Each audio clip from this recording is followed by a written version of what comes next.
All right, ready to go? Welcome back. This is a new series. It's called Flower Power. And we're going to be talking about the iconic mitzvah of preparing the Omer offering. And this, of course, is the source of the eponymous Sefirat Ha'Omer, counting the Omer. But before you count the Omer, you have to bring the Omer. And people ask, what is the Omer? And that's a good question. Tonight we're going to answer some of those questions. Before I begin, I want to gratefully acknowledge our sponsors.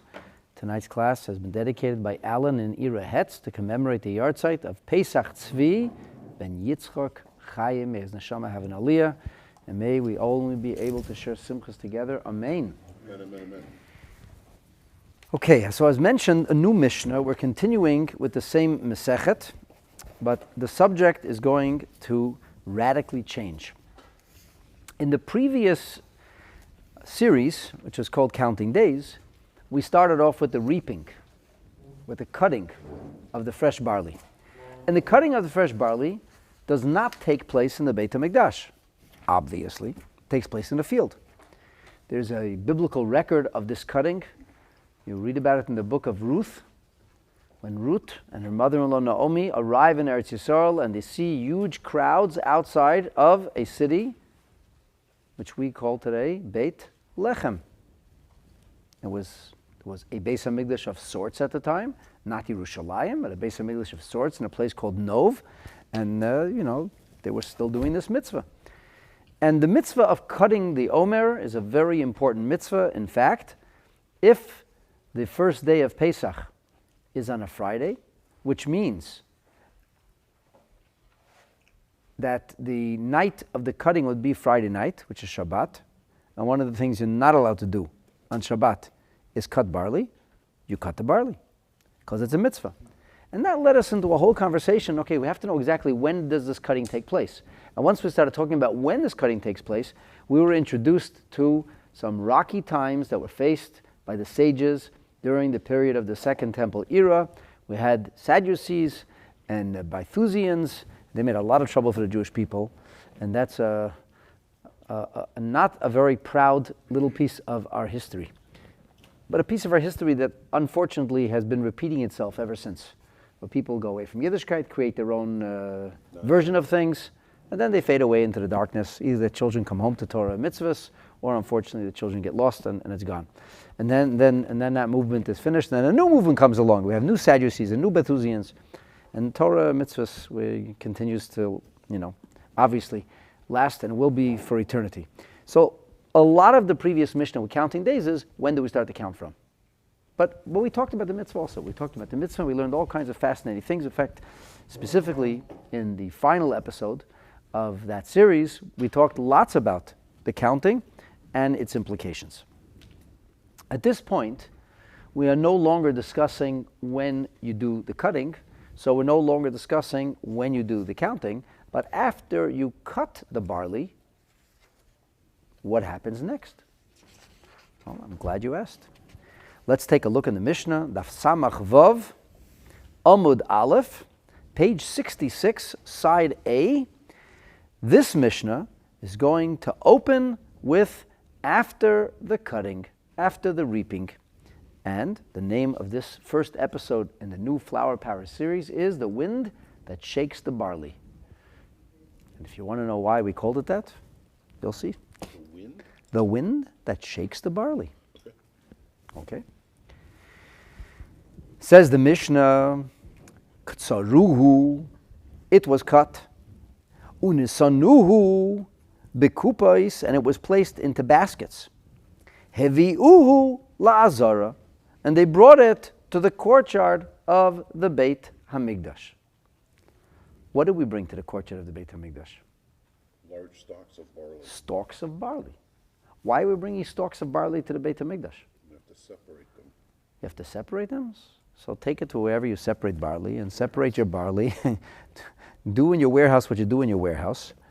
And to the dinner table, bring the bread. Why are you bringing the things that you just cut? Why are you bringing that into the Beit HaMikdash? And I want to emphasize that when it comes to Beit HaMikdash, if you don't have something sacred or special to do, that's not the place to do it. You're not allowed to loiter in the Beit HaMikdash. The Beit HaMikdash is a holy place. We go to the Beit HaMikdash because we have important things to do. If you have nothing to do, you don't do it there. Now, the Beit HaMikdash had oil that was used on a regular basis. We would kindle the menorah. It's very famous. Everybody knows about the menorah in the Beit HaMikdash, and in its image, the menorah of our celebration of Hanukkah. And there was oil, and the oil was kindled. Where did they press the olives? Outside. So I don't know where, somewhere. Not in the Beit HaMikdash. What did they bring into the Beit HaMikdash? Finished product. Finished product, oil. Sealed in a jug. You know that famous story? It was sealed in a jug. They brought sealed out. There was flour that was used on a regular basis for a whole variety of different kind of meal offerings, as well as for the lechem apanim, the showbread. So did they grind the flour in the Beit HaMikdash? No. Of course not. That's crazy. They didn't make it in the Beit HaMikdash. What did they do in the Beit HaMikdash? Things that couldn't be done outside the Beit HaMikdash. So, for example, the very first thing that was done on a daily basis in the Beit HaMikdash was frying pancakes. Not for breakfast. Because there's special chavitin, a special offering that the day starts with, and that's brought by the Kohen Gadol. It's called minchas chavitin, and the minchas chavitin, the first thing they do after the morning watches finishing, it says they would set up the osei chavitim, start making your chavitim. Start making the pancakes. This was something that was brought in the mizbeach, that was burnt on the altar. Why? Why? Because that's part of what you do in the Beit HaMikdash. So the slaughtering of the animal, for example, in an animal offering, where was that done? Yeah, it was done in the courtyard. That was done in the Beit HaMikdash. Why? Because you didn't come in with dead animals to the Beit HaMikdash. You had to come in with an animal that was prepared for a korban. The shechita is a part of the korban. Does it have to be done by a Kohen? Actually not. But nonetheless, it has to be done in the Beit HaMikdash. This Mishnah should make you say what? Ktsaru, we cut it out in the fields. You put it in the baskets. What? A whole bunch of barley with stalks, the way barley grows, and this barley in the rough is hevi'uhu la'azara. It's being brought directly into the azara.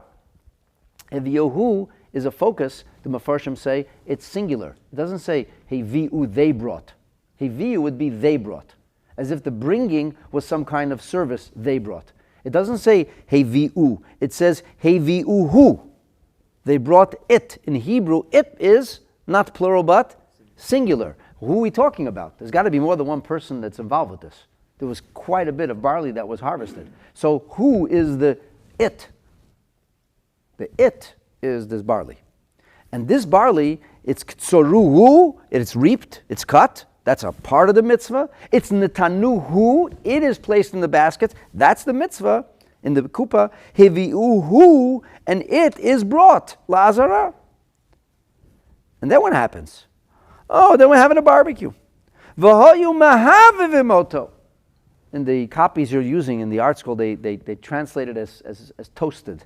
But I like the Steinsaltz version. He translates it, they would singe it. I think it's a lot closer. This was not making French toast or any kind of toast.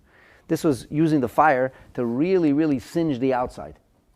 They burned it. Why were they burning? Why were they burning this grain? That's a good question. Well, we're going to find out in a minute why they're burning the grain. But they were mahavivin also ba'or. They were singeing it with fire. And where is this all happening? It's happening in the courtyard of Beis HaMikdash. Why? So the Mishnah says, what do you mean why? Kedei lekayim bo mitzvat koli, to fulfill the mitzvah of toasting. The mitzvah of toasting. Who knew it was a mitzvah to toast? Imagine that. A mitzvah of toasting. Okay, so I want to give you a little bit of background. And this is like what I just introduced to you, by the way. This is the big question of the night. This is the big question. And this is going to be like probably some of the biggest surprises will revolve around what we just talked about. There is a verse in the Torah. This verse is found in Leviticus 2.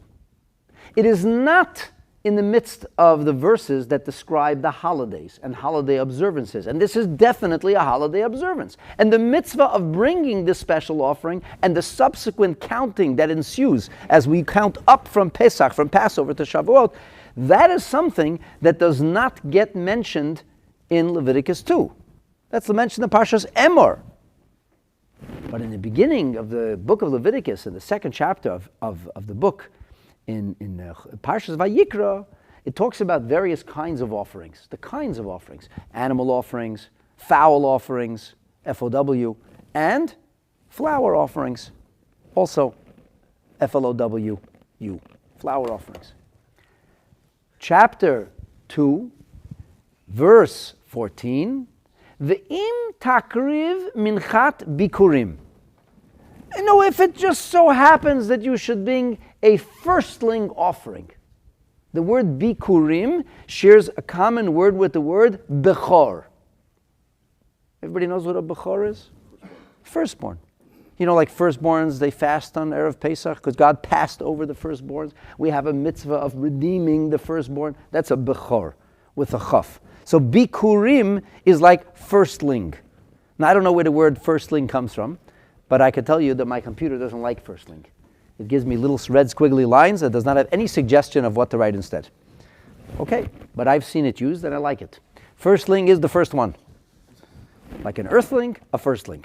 So if you bring a minchat bikurim, if you bring an offering of grain, which is brand new, la Hashem to God, so it has to be aviv. Now aviv usually in Hebrew means spring. That's usually what it means. It has to be aviv. It has to be kalui ba'esh. It has to be singed in fire. It has to be singed in fire. And it has to be geresh, caramel. It has to be like granola, like fresh. Takriv eit minchat bikurecha. That's what it says. That's what it says. What is this talking about? You just like decide to bring offerings, and you just like singe them or toast them? Like, what is this? What is going on here? Separating it. What are we separating? Which offering is this? So, the Sefira is the Medrash Halacha that accompanies the third book of the Torah. It's also known by the euphemism Torat Kohanim. The Sefira says, Zo mincha haba'a chova. The Sefira is like on the same genre of the Mishna itself. But it wasn't formulated as Mishna, as case halacha. Case halacha, meaning circumstances and ruling. Instead, the Sefira was formulated as a commentary of sorts on the actual verses of the Torah. So, im takriv mincha sounds like, well, if you want to, knock yourself out. Really? I didn't know it was an option. So he says, no, it's actually not an option. This is a mincha ba'ach chova. This is obligatory. It's obligatory. And you would think that it's maybe if you want to. However, in Leviticus 23 is Parshas Emor, that's Parshat HaMoadim. Over there it says clearly, V'haveitem et Omer, Reshit, Ketzirchem, El HaKohen, you have to bring your firstling reaping to the Kohen, and it's not an option, and that's the Korban Mincha, and it has to be brought, as we elaborated on at great length in the last series, on the second day of Pesach. Limeid, she'eino ba elo chova. In that case, why does it say ve'im? Why? I mean, that's a little confusing. Why wouldn't the Torah speak to us straightforward and say, this is not an option? As my father used to tell me when I was a child, this is not a democracy. He told me this is a benevolent dictatorship, and you have to do what your mommy and tati say, and that's the way it is. It's not a democracy. Kids don't get to vote. So then why just say, would you like dinner? Why'd you ask me, would I like dinner? I was like a wise guy. I said, why'd you ask me if I would like? And what was the answer? To be polite, to give you the option, to make believe you're getting by-in. That the kid feels good about himself. Sure, I chose to have dinner. Yeah, like fun you chose to have dinner. But your kid feels good, right? That's exactly what the Sefira says. The Sefira says, Im lomar, im atem mevi'in oto l'ratzon. If you do it on your own free volition, which means you're happy to do this, you're not forced into doing it, Hashem says, I'll consider it as if you're giving me a gift. Nice teaching. Nice idea. So don't go around saying, oh, it's so onerous, I have to do another mitzvah. Oh God, does it end? Is it ever going to end? Can I stop doing mitzvahs already? Instead, a Jew says, wow, a mitzvah, wonderful opportunity to connect to God. I'm so excited, I'm so happy, I'm looking forward to this. That's how you should do a mitzvah. Okay, very good. So which mincha is this? It's bikurim, it's firstling. Okay, what does firstling mean? Let's think about this. Firstling. What is it? What is First of what? First of the new crop. First of the new crop. Now there are different crops. So you're going to find out that barley was a major commodity in antiquity. Major commodity. And guess what else was a major commodity? Wheat. And you know where this begins? The earliest archaeology, going back a full 5,000 years, which is like literally the beginning of time? Egypt. the Nile Delta, and the area of the cradle of civilization, Mesopotamia, along the rivers, along the Euphrates River, along the Tigris River, along the Nile River. This is where major agriculture begins, and it's documented. And the carbon dating works out. It's exactly as the Torah says it. And what do we find there? We find barley, and we find wheat. We find barley and wheat. Incidentally, I'm sure you're all well aware that two of the special species that Eretz Yisrael, the land of Israel, is praised with is chita and so'ora, right? Chita and so'ora. Incidentally, the idea of making malt or beer out of barley goes back about 5,000 years. And it was once a major staple. People used to drink it for its protein content because it had nutrients. It wasn't just like it was actually, I guess somewhat healthy. And people were unhappy. People got happy too, so it was very good. It was like it was a basic staple. So now the question that the Sefira says is, okay, firstling. Is a firstling wheat or firstling barley? Wouldn't it be a firstling from the new year that just started? It would be from the new harvest, the brand new harvest. Right. And the first harvest after the beginning of the year, in Torah terms, is Pesach. So the first harvest thereafter would be? The first harvest at the time of Pesach would be? Barley. Barley or wheat? I thought wheat comes later. Wheat does. We're going to see that. It actually does. Good point. So but this is the question that Sefira has. So the Sefira says, I'll tell you. Is it min ha'sa'orim or is it min ha'chitim? Is it from barley or is it from wheat? Omar Rabbi Eliezer says, let me tell you something incredible. Give you a little legend of how you figure out the Torah. It's called word recognition. You look to see where was this word used again, elsewhere. And the word aviv actually shows up in one other place. It's a very common word in modern Hebrew today. It means spring. But the word aviv shows up here with regard to this mincha, that the grain has to be aviv. Now there is zman aviv, there is the season of spring, the season of aviv, and that's how the holiday of Pesach's observance is described. But what about grain? When do we describe grain as aviv? Grain, describing a grain, something that grows from the ground, a cereal that grows from the ground. When do we describe it as aviv? The answer is only one other place in the Torah. Only one other place. There's two teachings, by the way, to answer this question. There's the teaching of Rabbi Eliezer and the teaching of Rabbi Akiva. And it's also found on page 68 and a few pages from now in the Gemara. I'm going to share with you the teaching of Rabbi Eliezer because I find it more fascinating, number one. Number two, I find it easier for people to digest, no pun intended. Number three, this is the thing that Rashi himself quotes. He quotes the teaching of Rabbi Eliezer, not the teaching of Rabbi Akiva, which means at a pshat level, it's more resonant with pshat. He says, take a look in the story of the plagues. Story of the plagues. What plague hits Egypt in the end of February? The hail. Exactly. The hail. And the Torah, and this is Exodus 9, Kapitel Tes, Pasuk Lamed Aleph, verse 31 says, V'hapishta, pishta is flax. That's still a big thing in Egypt. Linen is a big thing, big commodity. So there was two major commodities. One was clothing, and the other was food. And these commodities were destroyed as they were about to grow, which means that that's it, it's over. There'll be no more flax for the year, no more linen for this year, and there's going to be no more se'orah, no more barley. I was really curious about this, so I did some Googling today, and this is what Rabbi Google told me, or should I say Professor Google. Or today, really, Google is not so smart anymore. Today, you have to go to, what's it called? ChatGPT. Yeah, I went to ChatGPT, actually, not Google. Who goes to Google? That's from like last generation already. So ChatGPT told me in Egypt, barley ripening and harvesting typically occurs between mid-February and early March. Very interesting.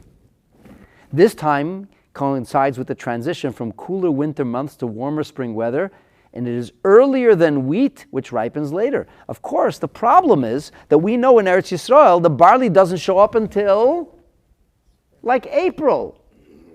Yes, that's true. The Nile River's flood cycle also influences planting and harvesting time, with barley often sown shortly after the Nile recedes and harvested before the next flooding, which is usually in the spring. So the Nile River floods on Pesach time. And if you want to get the barley, when do you harvest the barley? You harvest the barley in February. How amazing. And it lines up exactly with what the Torah describes as the harvest in February. So what happens is, v'hapishta v'hasa'ira. The flax and the barley, nukasa. Nukasa comes from the term like maka. It got whacked. And ki hasa'ora aviv, because the barley was ripe, spring. V'hapishta givol. Now, of course, you'll take, well, what's going on over here? You started off with pishta. Pishta is flax. Then you went to sa'ora, v'hasa'ora, and you said they both were smitten. Ki hasa'ora aviv. So the Medrash Lekach Tov says, B'mila sheposak hischil. Since the Torah used the word hapishta v'hasa'ora, so the second word was barley, and then you said nukata, which means it got whacked, got banged down. Ki hasa'ora aviv. So then since the last word was sa'ora, so the next word is sa'ora. It's like kind of a palindrome. It's like reversed. It starts off with flax and barley and flax. What word do we use to describe the barley? Aviv. The word is aviv. Look at that. And what is the pishta described as? Not aviv, but givol. And the Medrash Lekach Tov tells us this is because the way flax grows, there is on the central shaft, there's a bulb, and that's what a givol is. And that's where the flax is. The flax is in the central shaft and this big bulb on top. But barley, like wheat, has these like ears, little ears that come off the stalk. What's the Torah's word for it? Aviv. Aviv. In other words, once in the Torah, there is a grain that is called aviv. And what grain is that? Barley. Barley. So it's like a no-brainer. Here in the Torah, when we're talking about this new firstling offering, it says, Minchat Bikurim, firstling offering, La Hashem to God, Aviv. Which grain is called Aviv? Barley. So now we know it's barley.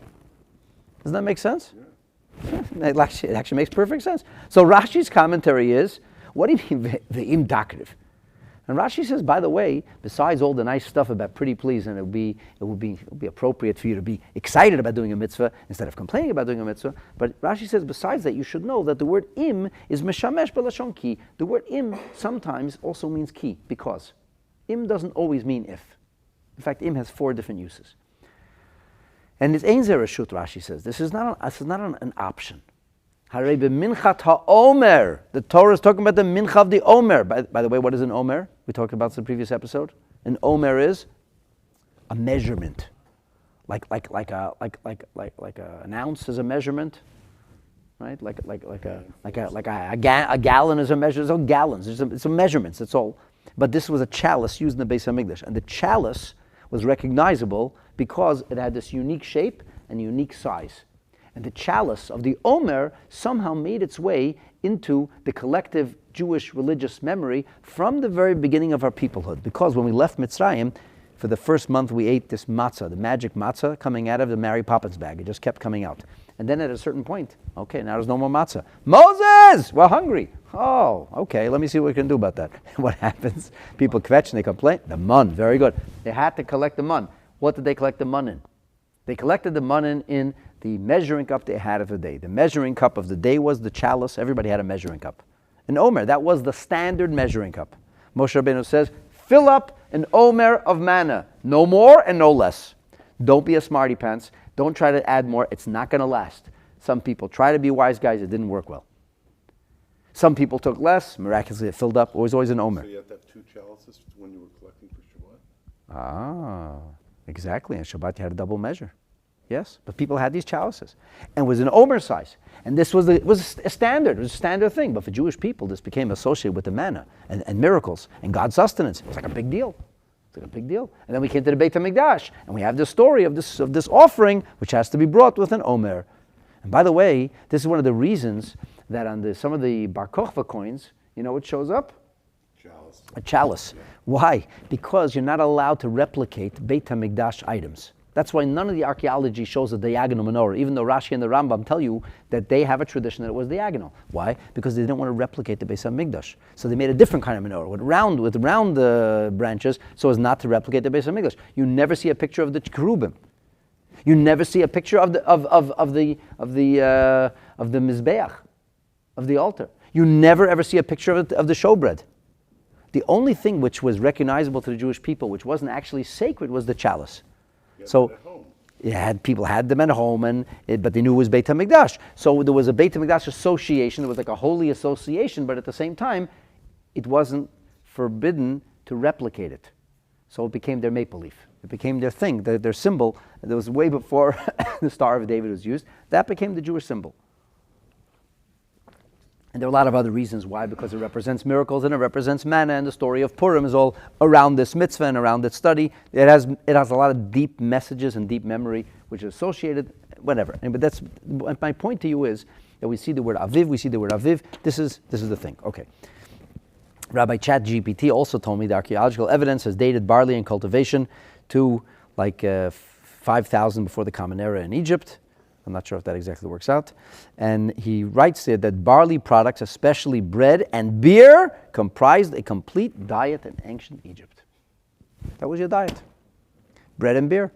And now, there was no bread and no beer. Oy vey. Nicht gut. That wasn't good. and then after the hail, then what came? After the hail, then came the locust. So was anything green that was left? That was gone too. Now Egypt is really finished. And just if that for good measure, we threw in some darkness, and they said, okay, we're done. Moses, you can go. Moses says, yeah, on my conditions. Forget it, says the Pharaoh, I never want to see you again. Moses says, funny you should say that. Okay, I'm not coming back. But by the way, before I leave, there is going to be one more plague, and the firstborn, it might be you, Mr. Pharaoh, the firstborn is going to die. And guess what happened on the night of Pesach? All the firstborns died. Moses didn't go back to Pharaoh. Pharaoh came looking for Moshe. And he said, get out now. And Moshe said, not now. Tomorrow morning, maybe. We'll take our time. So the story of the business of Aviv tells us all about the concept of the barley. By the way, this is also found in the Yalkut Shimoni. I found it. Yalkut Shimoni in chapter 455 actually goes through the same thing. Vim takriv chova. Rabbi Shmuel says, no, it's an obligation. It's not an elective. And then he says, how do you know? Does it come from Se'orim or not? And the Yalkut Shimoni says, what do you mean? We have a teaching of Rabbi Eliezer. Aviv in Mitzrayim, what's it talking about? Barley. Aviv here in Leviticus, what's it talking about? Barley. Now, listen carefully when I read this verse to you again.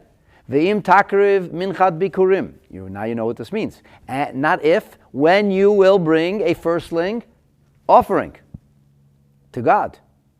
Aviv. What is aviv? Aviv is barley, fresh barley. Says the Torah, kalui ba'esh. You bring it after it's toasted. You know, the Torah gives us a mitzvah to eat matzah. There's a mitzvah to eat matzah. How do you bake matzah? Flour, yeah. Yeah. Flour, water. What else do you need to have in order to bake matzah? Fire. You cannot bake matzah without fire. Many have tried. None have succeeded. It simply can't be done, yes? Does the Torah tell you to bake matzah?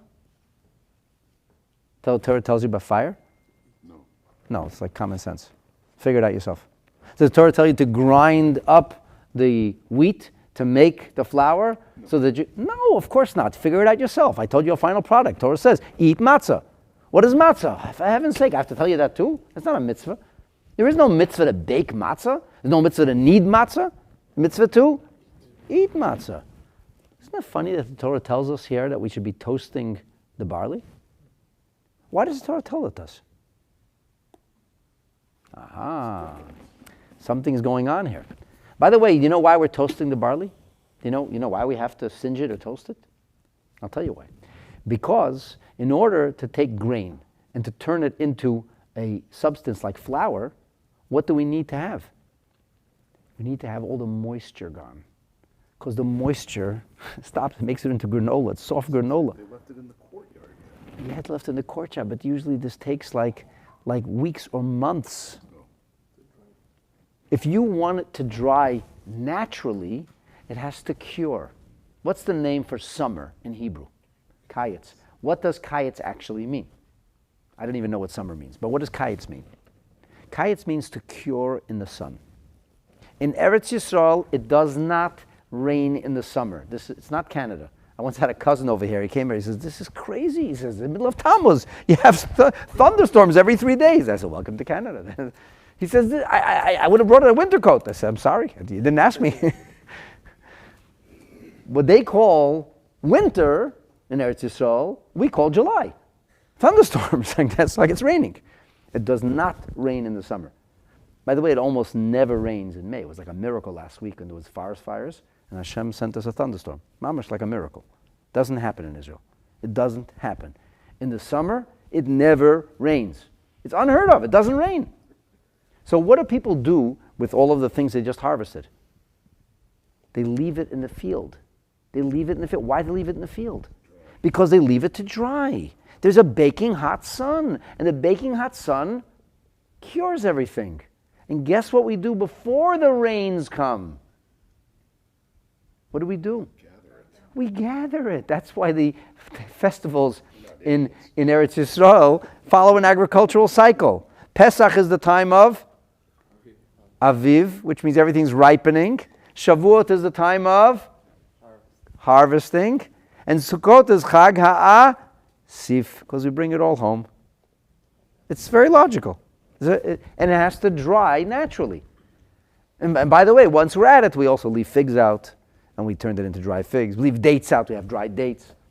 We also used to leave grapes out and turn that into raisins. Why? Because in antiquity, where there was no refrigeration, and certainly no freezers, and there was no airplanes, how would you eat fruit during the winter? There's only one way. Dried fruit. So what did people eat during the winter in Eretz Yisrael? There was no fresh fruit in Eretz Yisrael. That's why they made a shechianu. Wow, fresh fruit. We haven't seen this in 6 months. Of course. What is that celery and radish as an expression of great wealth? Celery and radish. Yeah, you like Marcus Aurelius or I don't remember. He said that he was so rich. Like Pasku Chazain me'al Shulchanim. Yeah, Rabbi Yehuda Nasi. All year long. Right. So the thing is that radish and celery, these are root vegetables. And root vegetables can grow in cold climates. It's not, and it doesn't go, they don't get rotten as fast as fruit. So therefore, even in the Middle East or in Asia Minor and places like this, you can still harvest. It's rare, but you can still harvest root vegetables during the winter as well. And for him, there was always fresh salad. If you were very wealthy, you had fresh salad. But it doesn't say there was fresh fruit. There were no fresh figs. Right? Fresh figs you didn't have. Fresh radishes, yes. Fresh celery, yes. The root vegetables, yes. Root vegetables can grow in cold climates. And in fact, in Eastern Europe, one of the greatest discoveries that came from the Americas was a vegetable we call potato, right? People said, a guy was once telling me, there's an ancient custom from the times of the Beis HaMikdash to eat potato latkes. I didn't know if I should laugh or cry. I said, I'm absolutely 100% sure that there's not an ancient custom. He says, no, it has to be. We've been doing this forever. I said, impossible. He said, how are you so sure? I said, because potatoes only came to the Jews from North America. There was no potatoes. But once potatoes came to Eastern Europe, it changed life. It changed life. There used to be famines during the winter. Once there were potatoes and then onions, there were no famines. Why? Because when all else fails, you can always eat potatoes. It grows in the winter also. Root vegetables, right? It's hard to fill yourself up on carrots, but potatoes are a filling food. It's a carbohydrate, it's a filling food. They tell a story of a yeshiva student who was to go from family to family. It's called Esenteg. He'd eat in different places. They were like desperate for some food. He sits down at the table, and what do you think is for dinner? Potatoes. And he looks at the balabayat and he says, what bracha do you make on this? And the balabayat, the homeowner, the host says to him, aren't you the yeshiva student? You're asking me what bracha you make on a potato? It comes from the ground. Anything that comes from the ground, you make a borei pari ha'adama. And the poor yeshiva student says, it's coming out of my ears already.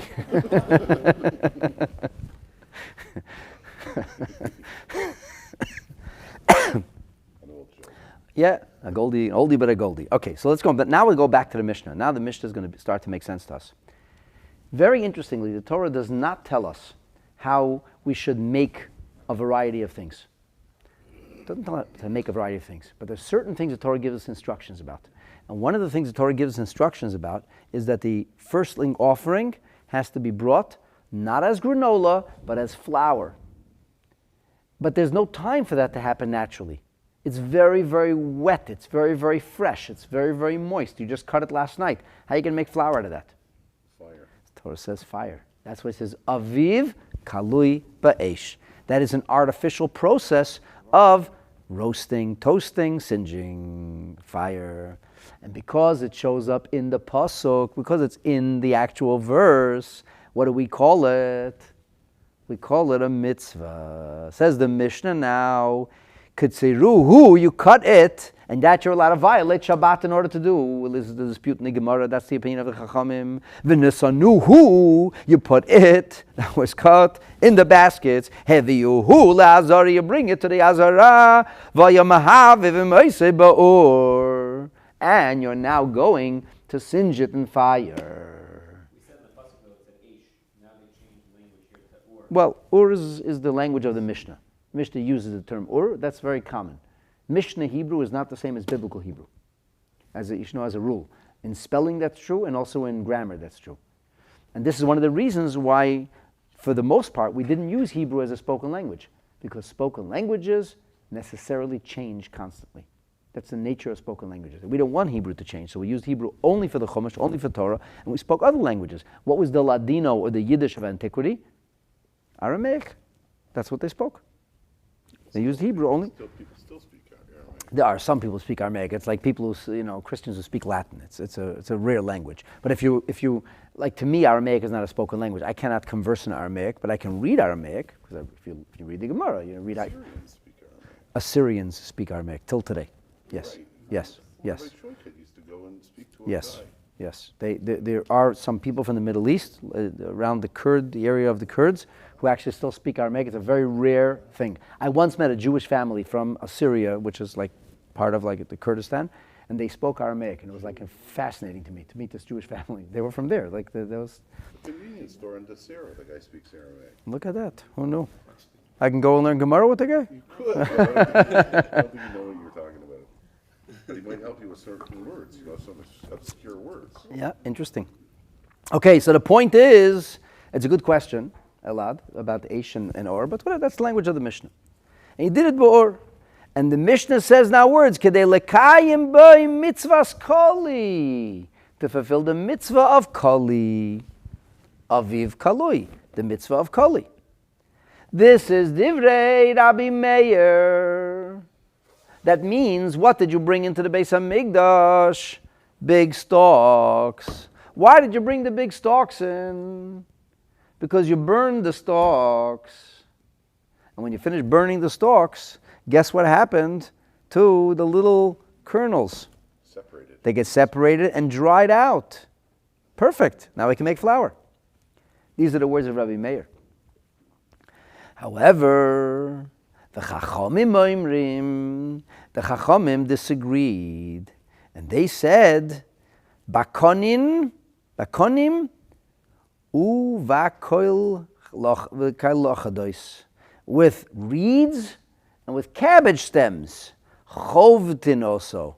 They first used to flail the stalks, and the reason that they did it was kedei shelo yisma'ech, so that it shouldn't become crushed. What in heaven is going on here? So we're going to take a look in Rashi. Rashi says, umahavivin, and they used to toast it, roast it, singe it. Where? Be'azara, in the courtyard of the Beis HaMikdash. Bishibolim, with its stalks. It was still in the stalks. It still had stalks. You brought it in there, grains, kernels, stalks, and all. Lock, stock, and barrel, and you burned it in there with the stalks. The sages say, listen carefully to what Rashi says here. B'tchila chovtin oso. First, we're going to beat it. And after we beat it, why do we beat it? to separate the kernels from the stalks. But here's the problem. Usually, when you beat the stalks and the ears of corn, the kernels fall off, everything is very dry. So you beat it and it falls off. Everything is very wet now. It's very wet. More flour. Add more flour. So we need to figure out a way to deal with this. So he says if you're just going to smack it, it's not brittle enough. It's not dry enough. You're actually going to crush the kernels. And you're going to blemish the kernels. So therefore what you have to do is, this is v'leike derech tvua. This is not the way you typically handle a grain, which is tvua yevesha, which is already dry, which the moisture is not there anymore. Shechovden also b'makel. We used flailings. We used like these sticks, hard sticks. Shekorin flylil. Ella, bekonin lachim, with wet reeds, ubekoiloches, and with cabbage stems. And there's a big discussion of what this cabbage stem means. In the Steinsaltz edition, he says that the cabbage stems are, and I can't see anything, so I'm going to tell you. He says the Mishna is referring to a stalk of a plant known as cabbage of genus Brassica. I have no clue what that is. Some explain that the Mishna means a particular species of a large cabbage that was native to Eretz Yisrael. That's a Rashi in Beitza. Some explain that the reference is to a specific kind of cabbage that grows with a stalk. I never saw such a cabbage, but what do I know? As opposed to other varieties, and that comes from the Meiri. So anyway, they found this unusual kind of stick. It wasn't a regular branch. It was a very wet branch, a very pliant and soft branch. And because they beat it with this very, very soft branch, it was able to separate the kernels, but not damage the kernels. And that's the only way you would be then able to perform the proper mitzvah of roasting and toasting. And this is all Kadesh Lo Yismaich. You shouldn't crush it. Then only afterwards you fulfill the mitzvah of koli. So the Keren Oira says something unbelievable. The Keren Oira says that actually the Chachamim and Rabbi Meir have a three-way argument. The three-way argument is also how you burn it. According to the Chachamim we're going to hear, you place it into these pipes, these metal with holes in them. That's how you singe it, because you're putting a bunch of kernels inside there. However, according to Rabbi Meir, you're actually burning the stalks. The separation is taking place by virtue of the fire, the ur. So you have these smoldering stalks, and you shake them off, and then the seeds get singed and separated at the same time. Now, we come back to this Keren Oira in a minute, but I found this very interesting to look into, like this business of the grain's husk, right? So apparently, there are many synonyms for a grain's husk. You might know them as hull or chaff. The grain's husk, according to my friend Rabbi GPT, ChatGPT, is a protective sheath that is inedible to humans. And the farmers have always worked to remove the grain's husk after harvest. But it's a good idea to wait a little. It's like firewood. You can't chop wet branches, fresh branches. You need to find dried out. So the grain's husk is distinct from the bran. The bran is edible. The husk is not. And the husk protects the bran, exactly, and the grain. Now there's a processing technique which is called pearling. By the way, that's what pearl barley is, I found out. I was so excited. My wife always tells me, don't buy the hull barley, buy the pearl barley. I don't know why, but I once came out with hull barley and she was not happy. The cholent needs pearl barley. Okay, now I know what it is. I'm so excited. So taking off the husks is called pearling. Who knew? And that removes the husk and the bran. So like whole wheat barley is hull barley. It's just not whole wheat, it's whole barley is hull. Pearl barley is having the bran taken off also. So traditionally, the grain's husk is removed in a two-step process. Threshing, which is often done by animals walking over the grain. And the threshing loosens the husk, which is followed by what we call winnowing. Fascinating enough, the Mishna does not mention the word winnowing. But the Rambam, when the Rambam talks about what has to be done in the Beis HaMikdash, the Rambam does mention winnowing. And clearly it seems that the winnowing is a necessary part of the procedure. That's what the Rambam talks about it, but it's not part of the mitzvah. So the Rambam's words are, you bring it to the kupot, heviu lazara, chovtu also, you have to whack it, bang it, which is the opinion of the Chachamim, Paschals like the Chacham, not the Rabbi Meir. V'zoirin, and then you winnow. The Mishnah doesn't mention the word zoirin. How do you winnow? You throw it in the air. When you throw it in the air, what happens is that the light bran falls away, and the heavy kernels fall to the ground. That's how it's a process of separation. One of the things you're not allowed to do on Shabbat. Uboirin, and then you separate the chaff from the good stuff. And then you take the kernels, which is like the way Rashi explains it. This is the opinion of the Chachamim. The psalmist talks about that too. Yeah, it's talking in many places. And you do it ala eish ba'abuv menukov, in this pipe with holes. So that's how the fire gets in there. So once the husk is removed, the grain is now said to be naked. Wow. And the grain's husk are easy to remove by simply tossing the grain around in a basket. But that's with other grains. However, with certain grains, the husk is thick and firmly attached. And in that case, that's the story of barley. The barley bran is very, very, so to speak, attached to the actual barley. Forgive me, but to make it flour, you still have to put it through a mill. Absolutely. That's next week's episode. We're just figuring out how to be ready to put it into a mill, right? But if you put fresh granola in a mill, you're not getting flour. No. You're going to have a mixture of flour you're not going to have. So the husk, fascinatingly enough, is more closely aligned to wood. It's like wood. It's like something that grows in the ground, but it's like the tree is not the orange or the apple. The tree is the branch that it grows on. The husk is on the outside. And they actually did today they can do a composition thing. And they found that it's made of cellulose and lignin and hemiculous, I don't know what I'm talking about, then protein matrix. Anyway, this all allows it to be a shield for the actual grain. And then the people who do brewing have a whole issue with this because you don't get rid of the superficial stuff. It has like an acrid taste and it's not good. Now, another thing that I found very interesting is that apparently the bran on the outside of the barley gets so attached to the barley itself that it's basically impossible to remove it. There's a layer of bran. There's two layers, and the inner layer is so hard to remove. It says the barley husk adheres to the barley seed. It even has a fancy name called chiropsis or cheiropsis or something like that. And then once the grain is mature, the adhesion between the husk and the cheiropsis is so strong, it cannot be separated. Which is why, when they used to make the flour out of the grain of the barley, what happened next? They used to sift it. And we'll talk about that next week. Why wouldn't they just separate it before? When you don't want to have whole wheat bread, just separate it before.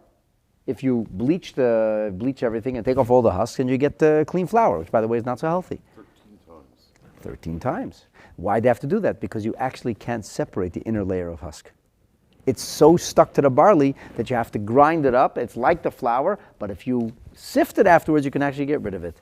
So this is really quite fascinating. I found this fascinating. And it turns out that the Torah wants the procedure, this artificial procedure, which is done in order to be able to create the korban mincha. The Torah wants it to be done as a part of the service. It's part of the service. And get this, the Minchas Chinuch has this fascinating analysis. He asks a question. He says, okay, tell me something. If you're allowed to cut the grain on Shabbat, are you allowed also to singe it on Shabbat? And he says, yeah, must be. Must be. Because the Torah says you should do it. And he said, turns out that that's part of the mitzvah. And then he questions, is this a part of the mitzvah? Meaning, if you didn't do it, can you still bring the korban? What if today they have a new method of aging, of speeding up the process, of quickly aging? Mashiach will come. Can we put it on a chemical that's going to age it quickly? Will that work? I think not. I think it has to be done unnaturally natural. Meaning it's not organic, but it's a natural process which is used through fire. But of course, it's not one of the 613 mitzvahs. There is no mitzvah in the Torah per se that says you should roast and toast or singe and burn the kernels. So he says a very interesting word. He says, Efsher dehu rak mitzvah ba'alma ve'eni maka. Maybe it's the mitzvah, it's the way it should be done. And he says, but we can see that since it's allowed to be done on Shabbat, and since the Torah mentions it, nafkelon mikra of days, even that the Torah says it, it could be if you wouldn't do it, you would not be allowed to bring the korban. Who's saying this? Minchas Chinuch. It's fascinating, discussion about the thing. So this is what I would call the discussion. Ultimately becomes: is it a hechsher mitzvah, or is it part of the mitzvah? Is it a din in the mitzvah? There are certain things which we do to prepare ourselves for a mitzvah. There are certain things which are done in order to get to the mitzvah, but they are actually a part of the mitzvah itself. And I'll give you an example. Is baking matzah part of the mitzvah? Which means, if the matzah wasn't baked with an intention for a mitzvah, is it still kosher matzah? So it's actually it's like a whole discussion about this.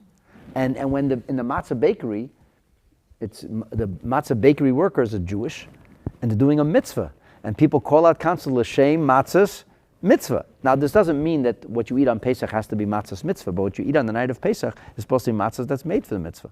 And when the Rambam describes the mitzvah of tefillin, he says the mitzvah is that we should write the tefillin, make the tefillin, and wear the tefillin. Which means, if, for example, somebody who's not obligated to mitzvahs, like somebody who's not Jewish, will make a gorgeous pair of tefillin, guess what? The tefillin are not kosher. Why? Because making the tefillin is a part of the mitzvah. Now, what about making the sukkah, building the sukkah? A sukkah has to be made by a person. Can it be made by a non-Jew? Of course. Yes. Yes. Of course. Why? Because building the sukkah is not part of the mitzvah. But writing the mezuzah and fashioning the tefillin is part of the mitzvah. I would tell you, there's no question in my mind, not only does the reaping have to be done by people who are obligated in the mitzvah, and I presume it was Kohanim, but probably the toasting was done by Kohanim in the Beis HaMikdash. It's not stam a thing. It's the mitzvah in the Torah. Now, when we say the word mitzvah, we don't mean it's one of the 613 mitzvahs. You know, for example, the Rambam, one of the principles the Rambam tells us in identifying what are the 613, what are the 248 positive and the 365 negative, so he says, one of the things that you have to know is that if something is not the completion of a mitzvah, it can't be a mitzvah. So if somebody writes beautiful parchments, and he prepares the boxes of the tefillin, and he sews them with great love and devotion, and then he puts them in his drawer and never wears them, did he fulfill the mitzvah of tefillin? Not really. Of course not. I once asked a guy, Samta tefillin ayom? He says, Ken ba'aron. I said, did you put on the tefillin? He said, sure, I put them in my drawer. That doesn't help. Doesn't work. Somebody writes a beautiful mezuzah and leaves it on his table. Did he fulfill a mitzvah? No. Because what's the mitzvah? The mitzvah of tefillin is kshar tamli otal yedach. You have to tie it. V'hayula totafot. Gedilim ta'aseh lecha. Tzitzit doesn't actually say to wear. It says you should make the tzitzit. But yeah, it has to be on your garment. Yeah, if you wear a four-cornered. Correct. Right. So but the point here is then that there are certain mitzvot which are not actually a part of the mitzvah. It's a preparation for the mitzvah. It's nice. What about the future, though? You know, a guy writes out a beautiful parchment. It's not being used, but it might be used in the future. Yeah, if it's not made for the sake of the tefillin and mezuzah, it's not kosher. It has to be made for the sake of tefillin and mezuzahs, which means that the people that are manufacturing the parchment are Jewish people obligated in the mitzvah, and they're doing it for the sake of the mitzvah. So this, when we could see from the Minchas Chinuch is that here, the toasting and the roasting is actually part of the mitzvah. Now, for example, if you take the wheat to make the matzot and you roast it to make it prematurely faster, if you needed to do that, or if you mill the wheat, does it have to be somebody who's obligated in a mitzvah? The answer is no. No. At what point does the mitzvah start? At what point, when you actually mix, once you mix the flour water, once you start kneading, that's when the mitzvah begins. So the farmers who planted the barley didn't have to be Jewish. But once you get ready to cut, from the cutting onward, that's actually a mitzvah. Is it one of the 613? No, because it's a portion of a mitzvah. The Rambam says anything which is not the mitzvah in the end is not called a mitzvah unto itself. And he gives an interesting example. This is the most amazing thing. On Yom Kippur, the Kohen Gadol has to do a whole slew of different things. 15 major events. How many mitzvot is it? And the Torah describes it, what he should do. How many mitzvot is it? It's one mitzvah. And what's the proof? That if he did one thing out of order, he has to start from the beginning again. Now, if a person, when you do, for example, tefillin, the Rambam tells us clearly that the hand tefillin is one mitzvah, and the head tefillin is a separate mitzvah. Which are we supposed to put on first? the hand. Ukshartam liota yedecha v'hayula totafot. First you tie the tefillin on your hand, then you put it on your head. What if somebody puts on the head tefillin first and then he ties the hand? Did he fulfill the mitzvah? The answer is yes. Why? Because they're two separate mitzvot. Yes, ideally there's an order of the mitzvot, but if you didn't do it in order, you still did the mitzvah. But if it would be one mitzvah, then it wouldn't be okay. Then you wouldn't have done the mitzvah. You stop in the middle. Like when you put your hand up. Technically, you're not supposed to make interruptions because the same bracha should apply for both. But they're not actually the same mitzvah. They're two different mitzvot. And the point then is this. This is like in the language that Rabbi Chaim Brisker used to use. He would call it a din. It's a rule. It's a halacha. It's not a mitzvah. It's a din in the mitzvah. Like we're talking about tefillin. Tefillin have to be black, and tefillin have to be leather, and tefillin have to be square. It's a din in the mitzvah. You can't say, is it a mitzvah that the tefillin should be black? I mean, yes and no. It's like but it's a din.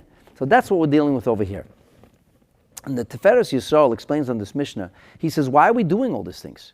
Why are we? So he says, according to the opinion of Rabbi Meir, Charchoi hashibolim ba'or. Rabbi Meir says, if the mitzvah is to scorch it, then bring it with the stalks and scorch it with the stalks. And then all of a sudden, by the time you scorch the stalks, so then the kernels will be so dry, they'll fall off. And he says, like it says the mitzvah, it says by the Omer, koli be'esh. The Tiferes Yisrael says, however, according to the Chachamim, koidim shiachrichu garinim, before you would singe it, before that, first you bang it. But if you're going to bang it in the regular way, because it's so soft, you're going to damage the kernels, and that's no good. It has to be done in the most perfect way. Indeed, he says, that's why you have to use a unique way of gently shaking it away, gently shaking off the kernels. That's the wet reeds. That's the cabbage sticks. Aval Rabbi Meir, he says. Rabbi Meir says, no, you fire it up with the stalks. That's how you got rid of the stalks. So it actually becomes a very interesting thing. According to Rabbi Meir, the firing up serves two purposes. It separates the stalk from the kernel, and it prepares the kernel for its eventual being ground and turned into flour. According to the Chachamim, no. According to the Chachamim, the reason that we singe it is only for the kernels. The fact that we have to remove the stalks, fine, that's a separate thing. And very interestingly, in the pasuk it doesn't say remove the stalks. It just says you should bring a mincha bikurim kolui ba'esh. So Rabbi Meir reads this pasuk kolui ba'esh. The whole process has to be through fire. According to the Chachamim, no. We do our part in a very careful way, and we prepare the kernels. It's only the kernels that are brought as fire. Rabbi Meir, he says, that he says over there, once you finish burning the stalks off, kvar nityabshu hagarinim.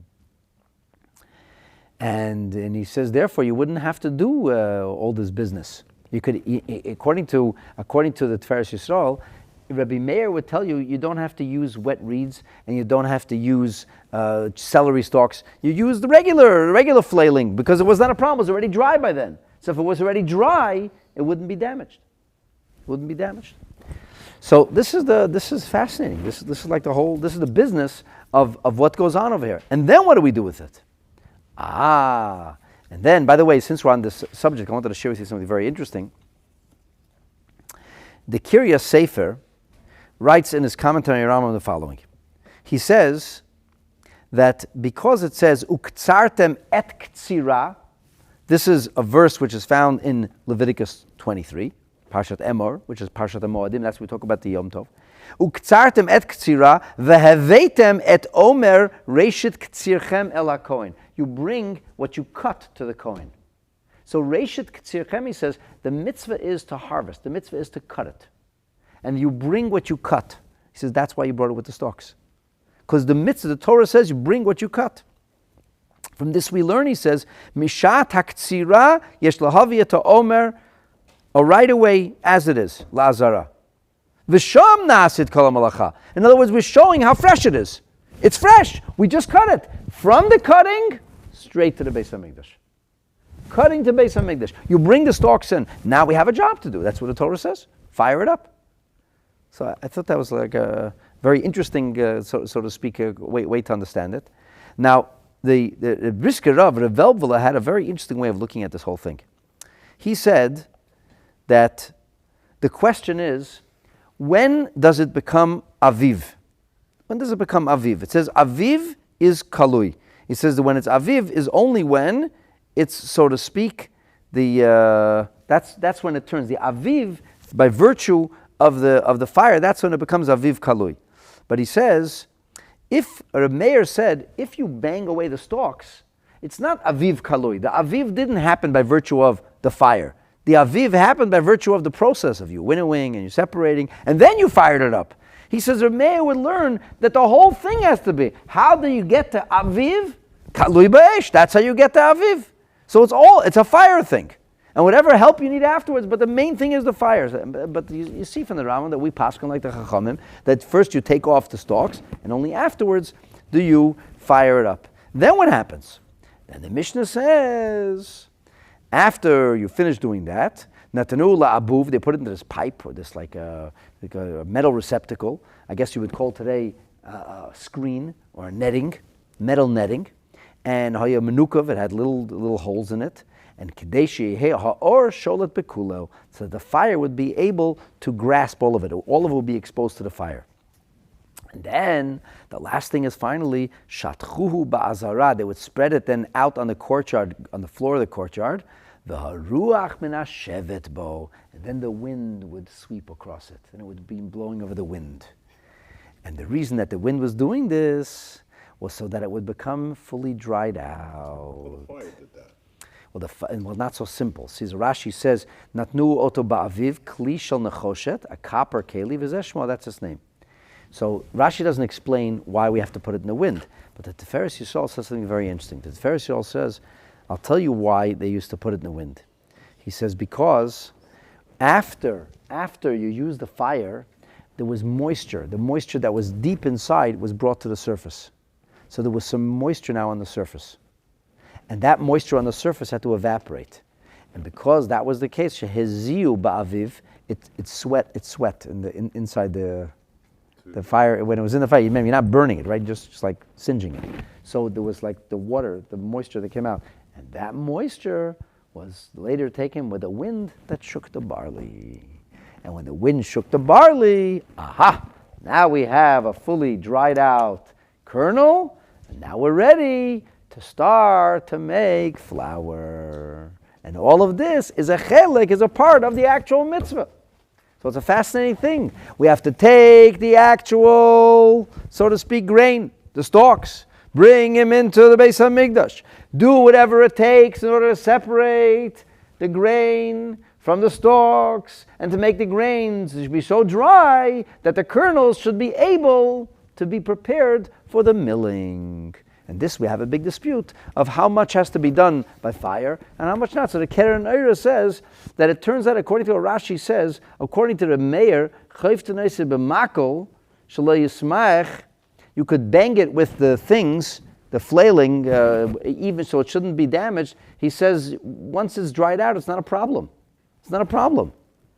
So there's actually a three-way argument here between the mayor and the Chachamim. The Chachamim would say, you bring it in, you fire the whole thing up, you burned off most of the stalk, then you bang it off in a regular way, and you have the ability to make wheat out of the flour out of the kernels. That takes you to flour power. However, according to the Chachamim, no. You bring it with the stalks. Then you have to bring these special reeds, and you have to bring the celery, and you have to bang in a very soft way, because you don't want to damage the kernels. After that happens, now you can't fire. You can't just put fire. How are you going to put fire? What's burning? The kernels are going to burn. So according to the Chachamim, you have to actually have a kli menukov. You have to have this sieve, which is going to be where you're going to roast the kernels in. And only after you roast those kernels, then will you have dried out kernels that you could be able to use. No, first you put it in the wind. Then you can put it in the wind. The wind will dry off any leftover moisture. And then when you finish shaking it out with the wind, now we're ready for flour power. Now we're ready to move into the next step. And that, my dear friends, is segment A of this fascinating Mishnah. And now you know why it's called The Wind That Shakes the Barley. It's also because I look for popular culture to find titles, and apparently this was an Irish ballad or something, and there was a movie made about it. So anyway, that's the beginning of the Mishnah. and as they say, to be continued. Thank you so much for joining. Thank you all for being here tonight. Much appreciated. And you out there, thank you. Please share, please subscribe, and hopefully we keep learning Hashem's Torah. And we didn't get to bring this offering, but we can still bring the firstling offering of wheat that happens on Shavuot, and hopefully Mashiach is going to be here long before Shavuot arrives this year. B'mheira u'b'yameinu. Amen. Again, thank you for joining. Say that every year.